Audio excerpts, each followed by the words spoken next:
Assalamualaikum warahmatullahi wabarakatuh. Alhamdulillahi rabbil alamin. Wa bihi nasta'inu ala umuri dunya waddin. Ashhadu an la ilaha illallah wahdahu la syarika lah.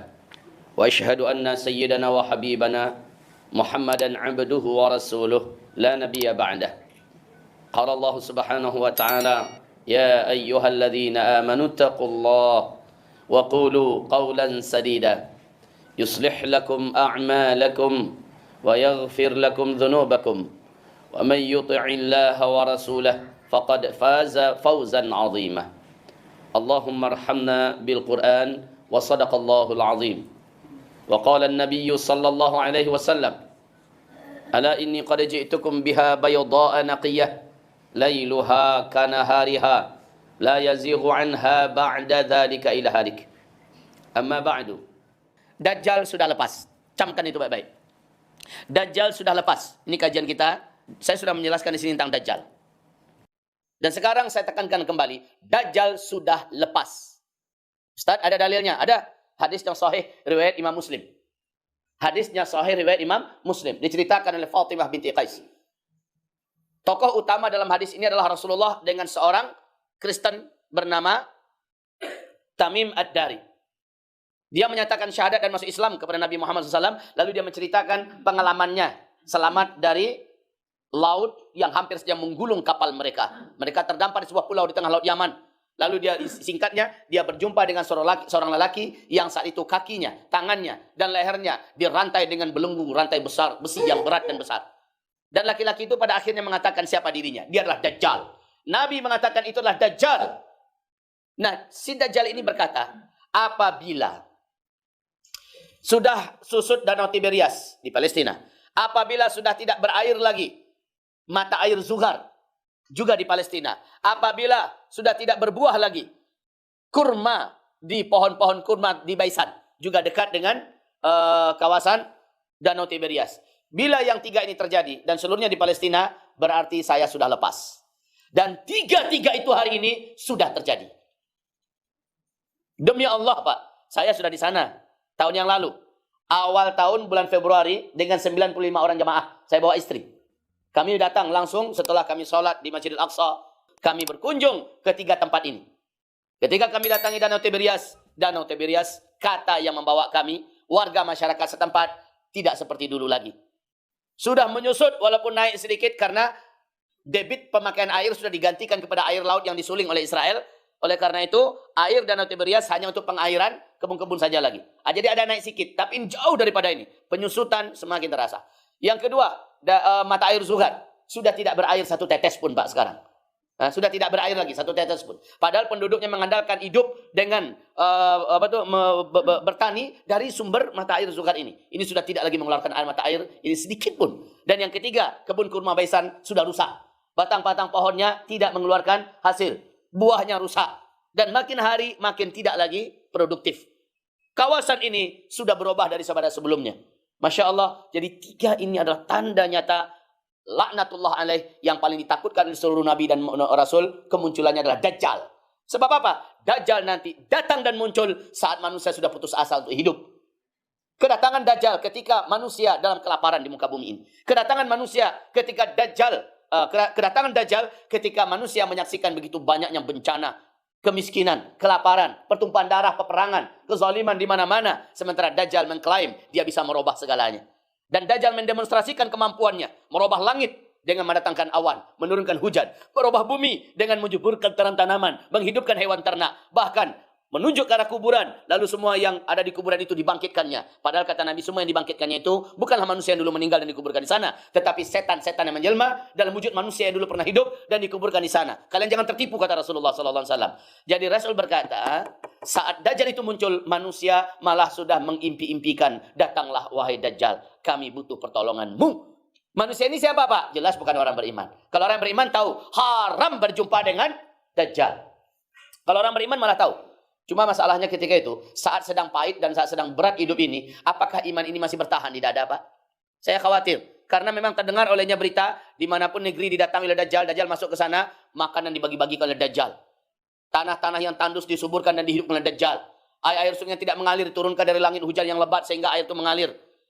Kemudian bahkan Dajjal menghidupkan hewan ternak segala macamnya. Maka manusia-manusia yang masih belum datang Dajjal ke sana berharap segeralah datang, wahai Tuan Dajjal. Tapi ketika Dajjal datang ke sana, mereka jadi kafir kepada Allah Subhanahu wa taala.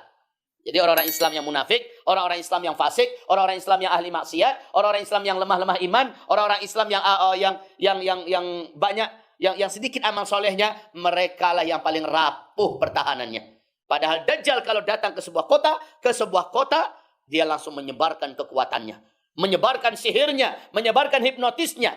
Sampai-sampai Nabi berkata, kalau kamu tahu bahwa Dajjal masuk ke kota kamu, tutup pintumu, kunci kuat-kuat, tutup jendela-jendelamu, tutup rapat-rapat. Pastikan istrimu, anak gadismu, mak perempuanmu, mak ya jadi perempuannya, makmu, ya, pastikan perempuan-perempuan kalian sudah di dalam rumah dan mereka sudah terikat tangannya, terikat kakinya. Jadi kabeh kaki bini awak, Pak.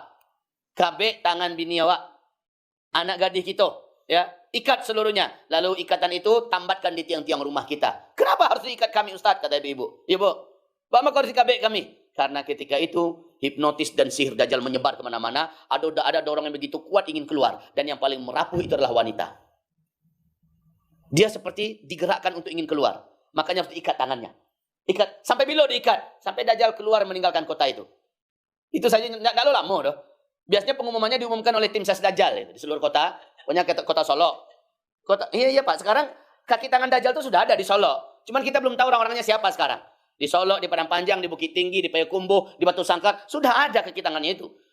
Yang jahat-jahat itu sekarang, Pak, yang jahat-jahat itu, sementara dia memegang kendali, dia memegang kepemimpinan segala macamnya, ada yang jahat di antara mereka akan jadi tim sesnya Dajjal.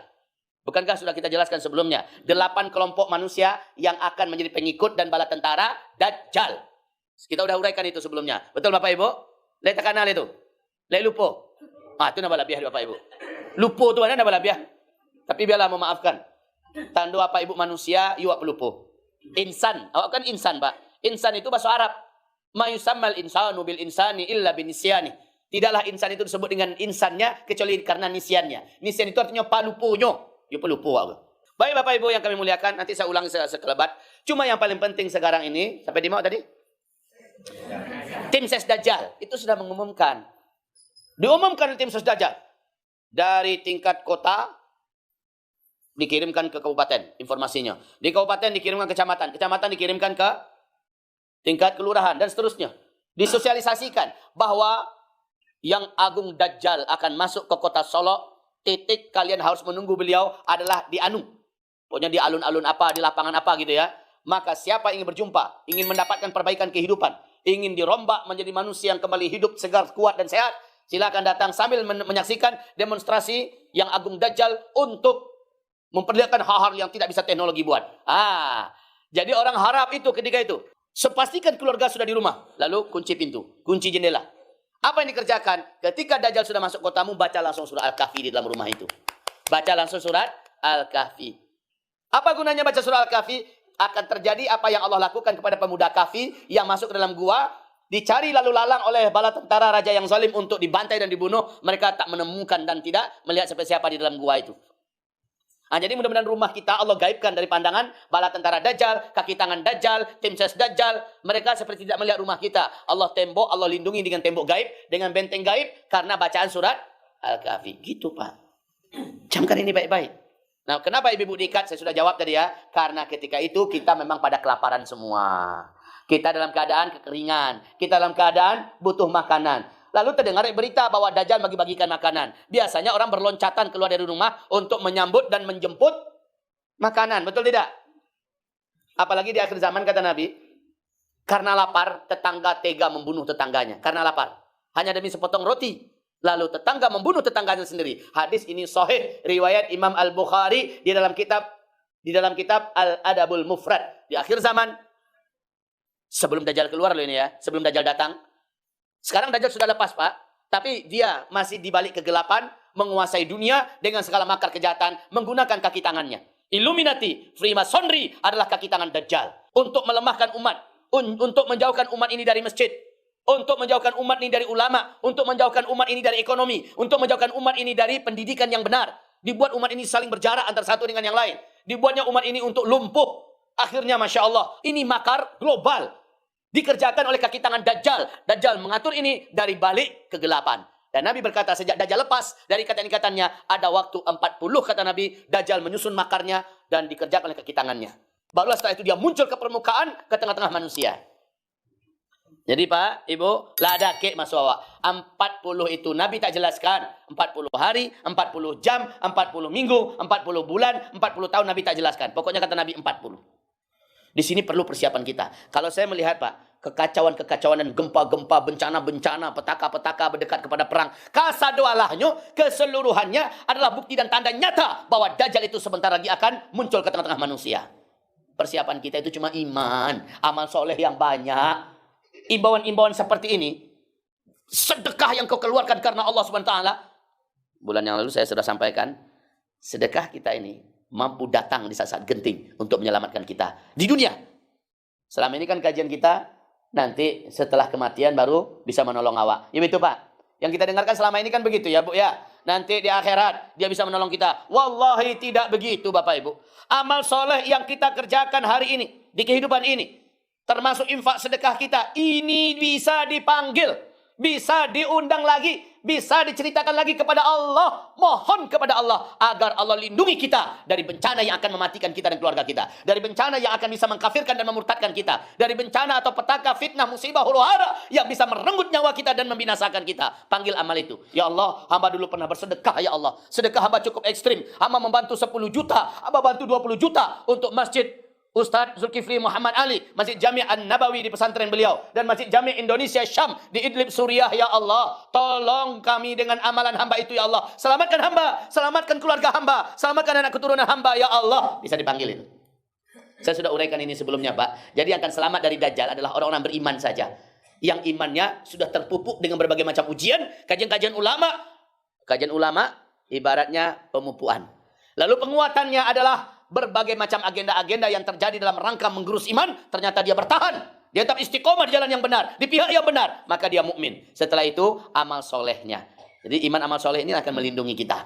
Wahai Bapak Ibu yang kami muliakan, sekali lagi peringatan saya kepada Bapak Ibu, kata Nabi SAW, ketika Dajjal sudah keluar, maka Dajjal akan melepaskan setan-setan terjahat, setan-setan terkuat yang dikurung oleh Nabi Sulaiman alaihissalam. Jadi setan-setan terjahat terkuat ini dilepaskan Pak. Sekarang untuk saya informasikan pada Bapak Ibu. Jadi setan-setan kalangan manusia mencoba menikam, nggak berhasil. Coba ditikam, nggak berhasil.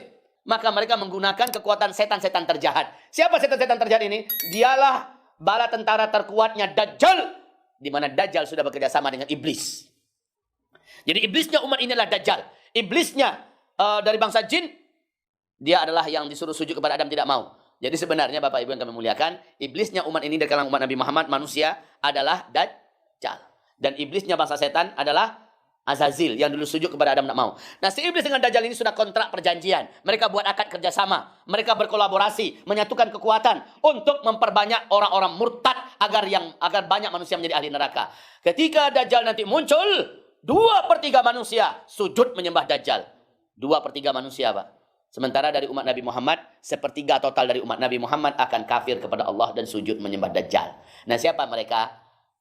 Satu, seluruh orang Yahudi. Sekarang kan masih ada Yahudi-Yahudi yang lurus. Sekarang masih ada Yahudi-Yahudi yang tidak mau seperti Israel. Tapi nanti ketika Dajjal, dia pun bergabung dengan Dajjal. Kedua, seluruh orang munafik dari umat Nabi Muhammad. Nah, kini kita lihat bagaimana orang munafik bermunculan di mana-mana. Diberikan panggung dan pentas untuk bergaya di media massa, di televisi. Dan mereka mencuap-cuapkan kata-kata yang menyakiti hati. Ya, kata-kata yang melukai umat dan mencederai dakwah. Yang ketiga, setan. Seluruh setan bangsa jin, setan bangsa manusia bergabung dan menjadi bala tentaranya Dajjal. Berapa tuh? 3. Ulangi lagi yang pertama tadi, Yahudi. Yang kedua, munafikin. Yang ketiga, setan jin dan setan manusia. Yang keempat, ahli maksiat dari umat Nabi Muhammad. Ahli maksiat. Kaum muslimin, dia masih santai dan masih tidak terbebani meninggalkan sholat. Masih suka berzina, masih hobi makan riba, masih suka zalim ke sana kemari, masih bla bla bla yang jajan masa-masa dia kerjakan. Dajjal keluar, dia akan menjadi pengikut Dajjal. Dia akan kafir kepada Allah Subhanahu wa taala. Ya, ahli maksiat. Yang kelima, wanita. Nah, ini Bu. Ibu disarankan oleh Rasulullah, oleh para kaum lelaki, kabek mereka. Lena muah bu. Bak makon muah ibu dikabek namanya muah bu. Sampai bila ibu dikabek? Sampai Pak Jatuh keluar dari kota Wak. Pak Jatuh siapa bu? Dajjal. Sampai dia hengkang keluar dari kota kita. Ini tidak lama dah Pak. Karena setiap kota di dunia akan dimasukinya. Sementara lama masa dia di dunia ini cuma ketika dia muncul ya. 1 tahun, 2 bulan, 2 minggu saja. Sementara dia harus masuki semua kota di dunia. Nah Bapak Ibu yang kami muliakan. Berapa baru tadi? 5. Sampai di mana baru? Sampai di wanita. Wanita itu adalah ibu-ibu. Ustaz, iya di mana Wak Ustaz? Insya Allah. Pasti itu Ustaz. Insya Allah. Kalau tanda-tandanya langkok. Tapi bila wakatunya Allahu a'lam. Persiapan awak yang perlu. Bapak Ibu, yang keenam, yang akan menjadi pengikut Dajjal yang keenam adalah seluruh para pelaku bid'ah dan aliran-aliran sesat. Seluruh para pelaku bid'ah dan aliran-aliran sesat. Seperti Syiah, seperti Ahmadiyah, ya aliran sesat lah. Dan sebagainya Bapak Ibu yang kami muliakan. Ini ada aliran yang jelas. Mereka mengarang-arang ajaran, mengada-adakan, menambah, mengurang-urangi dan sebagainya. Ya, baru 6. Yang ketujuh, wahai Bapak Ibu yang kami muliakan, itu tadi. Golongan, kelompok yang mengklaim dirinya saja yang paling benar, yang lain kafir dan sesat, halal darah. Kelompok-kelompok radikal nggak karu-karuan. Yang mengatakan hanya kami yang benar, kami yang lurus, kami yang dalam surga, yang lain kafir, yang lain sudah murtad, boleh kami rampas hartanya, boleh kami tumpahkan darahnya. Nah, ini macam-macam ini Pak. Keluar Dajjal, maka dia akan menjadi penyembah Dajjal. Karena Allah tidak menganggap dalam dadanya ada iman, walaupun jidatnya hitam. Walaupun puasanya sampai kempes dan kurus perutnya, ya. Walaupun ibadahnya dan bacaan Qur'annya, hafiz Qur'an, tetapi mereka mengkafirkan orang lain di luar kelompoknya. Ini pengikut Dajjal nanti. Ya. Bapak Ibu hamba-hamba Allah yang kami muliakan, kami cintai, kita berlindung kepada Allah Subhanahu wa taala. Dan yang kedelapan, kelompok-kelompok pencinta seks menyimpang. Aha, Tuhan. Tunyo tuh. Ya. Dan ini di Sumatera Barat sudah berserak di berbagai kota. Nomor satunya Kota Padang. Ya betul. Termasuk Solo. Betul enggak? Kamu nak ngarang-ngarang ke Pak? Malam tadi mau di Padang kok. Malam tadi, Masya Allah, perjuangan kami sampai kemari luar biasa. Amu bagi ceramah di Padang, hujan lobe. Masya Allah, jamaah harus nyopan wah setengah yang tibun. Di tepi lawi, jantung benar-benar dampuang Pak. Bangko jantung dampuang, BMKG lah resmi mengumumkan. Tinggal menunggu waktu saja oleh Gampu Gadang, 8,9 skala Richter. Tolong bersiap-siap. Siap-siaga seluruh warga. Awak ceramah di tepi lawi itu mana? Di Masjid Putih Hancak tu Masjid Al-Hakim. Pasrah bana ambo bini ambo pada Allah. Ya Allah, bahkan kecil ambo kepada panitia, auto standby kan arah langsung Cigin. Ibu Pak. Jadi yang bawa tahu juga pada mereka malam tadi, antisipasi agar bencana tidak datang. Walaupun itu bisa dipadamkan bencana itu, walaupun belum terjadi dengan cara, sampai kemarin tadi kesimpulannya adalah taubat massal dipimpin oleh kepala daerah. Taubat massal seperti yang dilakukan oleh kaumnya Nabi Yunus yang mereka taubat massal padahal awan lah dake, langitlah kalam, tinggal petir saja menyambar lainnya, menghancurkan mereka saudaranya, lalu dibawa keluar mereka semua oleh kepala kaum mereka dan seluruhnya anak bayi, wanita pingitan, orang tua, semuanya keluar ke lapangan dan sujud minta ampun pada Allah, lalu Allah angkat bencana itu kembali. Alun jadi le Pak, kemancuan mereka karena mereka tobat massal dipimpin oleh pimpinan daerahnya, maka Allah angkat bencana itu. Jadi, ambo sarankan kepada Padang, wali kotanya, elo seluruhnya kerjasama dengan ulama, dengan polisi dan macamnya, bawa keluar semuanya, tobat serentak kepada Allah Subhanahu wa taala. Itu lakukan yang langkah pertama. Ambo tak tahu dah apakah wali kota sanggup melakukan itu. Cuma itu jalan yang pertama. Yang kedua, yang saya sarankan malam tadi adalah tegakkan amar bil ma'ruf nahi anil munkar. Dimanapun ada tempat dosa dan maksiat dibuat di kota Padang, tutup. Silakan cari tempat yang lain. Jangan di kota Padang. Gitu Pak, itu saya sarankan. Nah, baik Bapak Ibu, itu yang kedua saya sarankan malam tadi. Yang ketiga, yaitu penuhi masjid-masjid, sholat 5 waktu berjamaah di situ. Saya jelaskan apa dalilnya, apa contoh buktinya, saya jelaskan. Penuhi masjid-masjid, sholat 5 waktu berjamaah. Jangan hanya sekali 2 kali. Berhari-hari sholat subuh, sholat zuhur, sholat asar, maghrib, isya itu bagaikan Jumat. Penuh musajid. Ya. Terus yang keempat, saya sarankan pada mereka, lakukan sedekah ekstrim secara massal. Sedekah ekstrim secara massal. Bahaya ekstrim ke Ustaz. Dulu taluknya sedekah 10.000-nya. Kini masing-masing awak barang terus barik sedekah. Keluar tuh. Kalau barik terus awak sedekah 1 juta, di karena ekonomi awak sedang payah, keluarkan 1 juta tuh. Begitu namanya sedekah ekstrim. Setiap orang lakukan itu. Ibu-ibu punya cincin lapihan, lapih gini kalau lapih. Lapih demi mengantisipasi jangan ada bencana. Itu keluarkan cincinnya.